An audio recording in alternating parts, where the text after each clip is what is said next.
মার্ক্সের রাষ্ট্র ও শ্রেণী সংগ্রামের তত্ত্বটি আলোচনা করো। Marxian concept of state and class struggle. Second, third, fourth chapter থেকে তোমাদের কিন্তু কোনো ব্রড কোয়েশ্চেন আসে না, তোমরা এমসিকিউ আর এসিকিউর জন্য এই তিনটে চ্যাপ্টার থেকে ভালো করে প্রিপেয়ার করবে। What do you mean by national interest? Mention the factors to protect national interest and classify national interest. উদারনীতিবাদ বলতে কি বোঝো? উদারনীতিবাদের মূল বৈশিষ্ট্যগুলো আলোচনা করো। লাস্ট 2 বছর ধরে এই চ্যাপ্টারটা থেকে কিন্তু কোনো 8 মার্কসের কোয়েশ্চেন আসেনি, সুতরাং এবছর তোমাদের এই চ্যাপ্টারটা কিন্তু ভেরি ইম্পর্টেন্ট। এটা তোমাদের ইয়ারে খুব ইম্পর্টেন্ট কোয়েশ্চেন।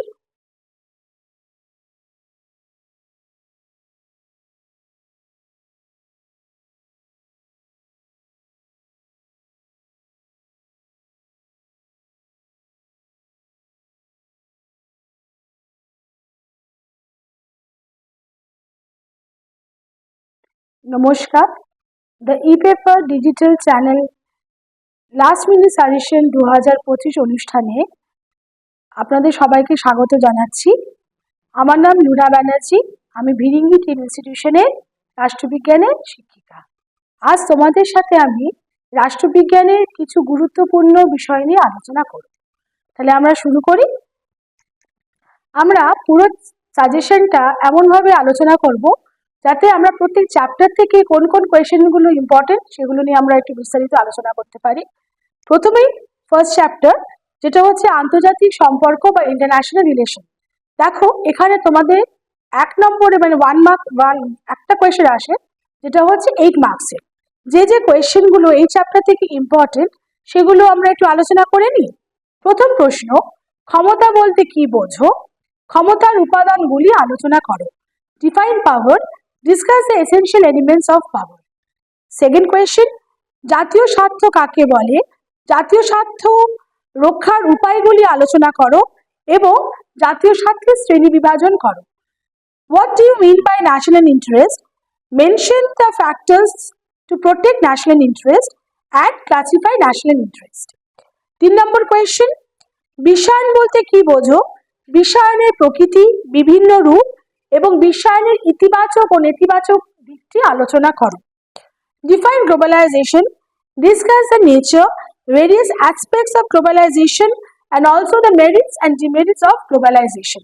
এখানে বিভিন্ন রূপ বা ভেরিয়াস অ্যাসপেক্টস অফ গ্লোবালাইজেশন বলতে রাজনৈতিক দিক, অর্থনৈতিক দিক, সাংস্কৃতিক দিক, এই বিষয়গুলোর উপরে কিন্তু তোমাদেরকে লিখতে হবে। নেক্সট, রাষ্ট্রীয় সার্বভৌমিকতার উপরে বিশ্বায়নের প্রভাব or impact of globalization on state sovereignty. এই কোয়েশ্চেনটাও কিন্তু তোমাদের জন্য ইম্পর্টেন্ট। আর একটা কোয়েশ্চেন যেটা তোমরা এই চ্যাপ্টার থেকে করতে পারো সেটা হচ্ছে পররাষ্ট্রনীতি প্রণয়নে জাতীয় স্বার্থের ভূমিকা। Role of national interest in determining foreign policy. এই যে 5টা কোয়েশ্চেন বললাম, এই কোয়েশ্চেনগুলো 8 মার্কসের জন্য তোমাদের ফার্স্ট চ্যাপ্টার থেকে ইম্পর্টেন্ট। সেকেন্ড যে চ্যাপ্টার আমাদের আছে international relation in post second world period অথবা দ্বিতীয় বিশ্বযুদ্ধের পরে আন্তর্জাতিক সম্পর্ক, এখান থেকে কিন্তু 8 মার্কসের কোনো কোয়েশ্চেন আসে না। এখান থেকে তোমাদের 3 মার্কসের এমসিকিউ আসবে আর 3 মার্কসের এসিকিউ আসবে। থার্ড চ্যাপ্টার যেটা, সেটা হচ্ছে ফরেন পলিসি বা পররাষ্ট্রনীতি। এখানে তোমাদের 3 মার্কসের এমসিকিউ, 3 মার্কসের এসিকিউ। এই চ্যাপ্টার থেকেও কিন্তু তোমাদের 8 মার্কসের কোয়েশ্চেন করতে হবে না। ফোর্থ চ্যাপ্টার, সম্মিলিত জাতিপুঞ্জ বা ইউএনও। এখান থেকে তোমাদের 4টে আসবে এমসিকিউ এবং 4টে আসবে SCQ. Second, third, fourth chapter থেকে তোমাদের কিন্তু কোনো ব্রড কোয়েশ্চেন আসে না, তোমরা এমসিকিউ আর এসিকিউর জন্য এই 3টে চ্যাপ্টার থেকে ভালো করে প্রিপেয়ার করবে। এবার চলে আস ফিফথ চ্যাপ্টার, কয়েকটি প্রধান রাজনৈতিক মতাদর্শ বা মেজর পলিটিক্যাল ডক্ট্রিন। এখান থেকে তোমাদের একটা 8 মার্কসের কোয়েশ্চেন আসে। যে কোয়েশ্চেনগুলো তোমরা এই চ্যাপ্টার থেকে করবে সেগুলো হচ্ছে উদারনীতিবাদ বলতে কি বোঝো? উদারনীতিবাদের মূল বৈশিষ্ট্যগুলো আলোচনা করো। Define liberalism, basic tenets of liberalism. Next question, মার্ক্সবাদের মূল সূত্রগুলি আলোচনা করো। Discuss the basic tenets of Marxism. তারপরে প্রশ্ন হচ্ছে মার্ক্সের রাষ্ট্র ও শ্রেণী সংগ্রামের তত্ত্বটি আলোচনা করো। Marxian concept of state and class struggle. Next question, গান্ধীর সত্যগ্রহ ও অহিংসা নীতির উপর আলোচনা করো। Discuss in brief Gandhian concept of ahimsa and satyagraha. আর একটা কোয়েশ্চেন যেটা তোমরা এখান থেকে করবে সেটা হচ্ছে গান্ধী রাষ্ট্র দর্শনের মূল সূত্রগুলি আলোচনা করো বা ব্যাখ্যা করো। Write a short note on Gandhian political philosophy. এই 5টা কোয়েশ্চেন তোমরা মূলত চ্যাপ্টার নাম্বার 5 থেকে করবে। নেক্সট চলে আসি চ্যাপ্টার নাম্বার 6 এ, সরকারি বিভিন্ন বিভাগ অথবা অর্গানস অফ গভর্নমেন্ট। এখানে দেখো হয় তোমাদের 6 মার্কসের এমসিকিউ আর 2 মার্কসের এসিকিউ মিলে একটা 8 মার্কস আসতে পারে, অথবা একটাই 8 মার্কসের কোয়েশ্চেন আসতে পারে। এখানে তোমাদের বলে রাখি লাস্ট 2 বছর ধরে এই চ্যাপ্টারটা থেকে কিন্তু কোনো 8 মার্কসের কোয়েশ্চেন আসেনি। সুতরাং এবছর তোমাদের এই চ্যাপ্টারটা কিন্তু ভেরি ইম্পর্টেন্ট। এই চ্যাপ্টার থেকে তোমরা যে কোয়েশ্চেন্স গুলো করবে সেগুলো হচ্ছে শাসন বিভাগ বলতে কি বোঝো, শাসন বিভাগের প্রধান কার্যাবলীগুলো আলোচনা করো। Define executive, discuss the essential functions of executive. Next question, আইন বিভাগ বলতে কি বোঝো, আইন বিভাগের কার্যাবলী আলোচনা করো। Discuss the function of legislature. Next question, বিচার বিভাগের ভূমিকা আলোচনা করো। বিচার বিভাগের স্বাধীনতা কিভাবে রক্ষা করা যায়। Discuss the role of judiciary and how independence of judiciary can be maintained. পরে কোয়েশ্চেন, দ্বিকক্ষ বিশিষ্ট আইনসভার পক্ষে বিপক্ষে যুক্তি দাও।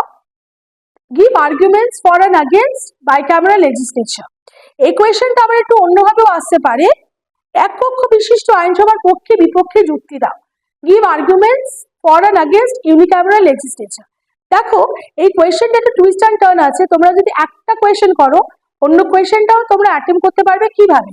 বাইক্যামেরাল লেজিসলেচার বা দ্বিকক্ষ বিশিষ্ট আইনসভার যেগুলো পক্ষে যুক্তি সেটা হচ্ছে ইউনিক্যামেরাল বা এককক্ষ বিশিষ্ট আইনসভার বিপক্ষে যুক্তি। আবার যেটা দ্বিকক্ষ বিশিষ্ট আইনসভার বিপক্ষে যুক্তি সেটা হচ্ছে এককক্ষ বিশিষ্ট আইনসভার পক্ষে যুক্তি।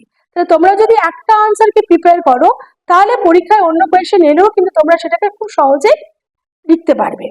আর একটা কোয়েশ্চেন যেটা এখান থেকে ভেরি ভেরি ইম্পর্টেন্ট সেটা হচ্ছে ক্ষমতা স্বতন্ত্রীকরণ নীতি বলতে কি বোঝো। ক্ষমতা স্বতন্ত্রীকরণ নীতির পক্ষে বিপক্ষে যুক্তি দাও। What do you mean by separation of power, arguments for and against separation of power. এই কোয়েশ্চেনটা আবার একটু টুইস্ট অ্যান্ড টার্ন করেও আসতে পারে।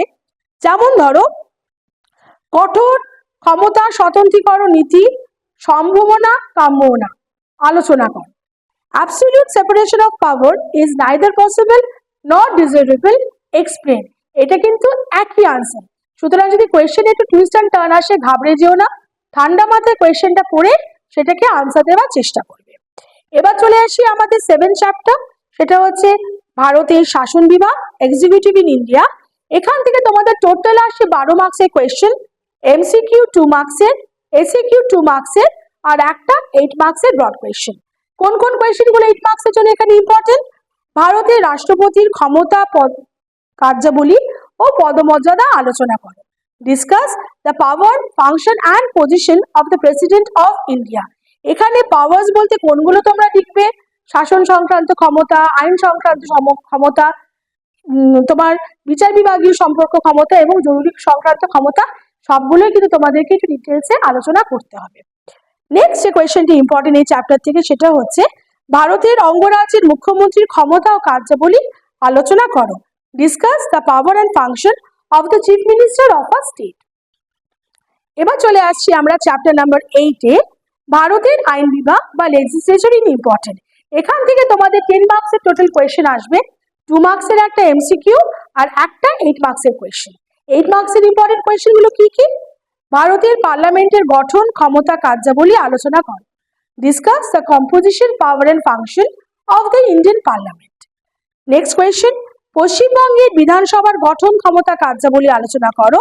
Discuss the composition, power and function of the West Bengal legislative assembly. Number 3 question, রাজ্য বিধানসভার অধ্যক্ষের ভূমিকা আলোচনা করো। Role of the speaker of Vidhan Sabha. এই চ্যাপ্টার থেকে যে কোয়েশ্চেনটা একটু ইম্পর্টেন্ট সেটা হচ্ছে ভারতের পার্লামেন্টের আইন পাশের পদ্ধতি আলোচনা করো। Discuss the law making procedure of the Indian parliament. আর একটা কোয়েশ্চেন যেটা তোমরা এখান থেকে করে যেতে পারো সেটা হচ্ছে অর্থ বিল বলতে কি বোঝো, অর্থ বিল পাশের পদ্ধতি আলোচনা করো। What do you mean by money bill? Discuss the law money bill making procedure in the parliament. 9 number chapter, ভারতের বিচার বিভাগ। এখান থেকে তোমাদের কি কি কোয়েশ্চেন আসতে পারে? দেখো এমসিকিউ আসতে পারে 6 নম্বরের, এসিকিউ আসতে পারে 2 মার্কসের, অথবা একটা 8 মার্কসের ব্রড কোয়েশ্চেন আসতে পারে। কোয়েশ্চেনগুলো তাহলে তোমাদের বলি।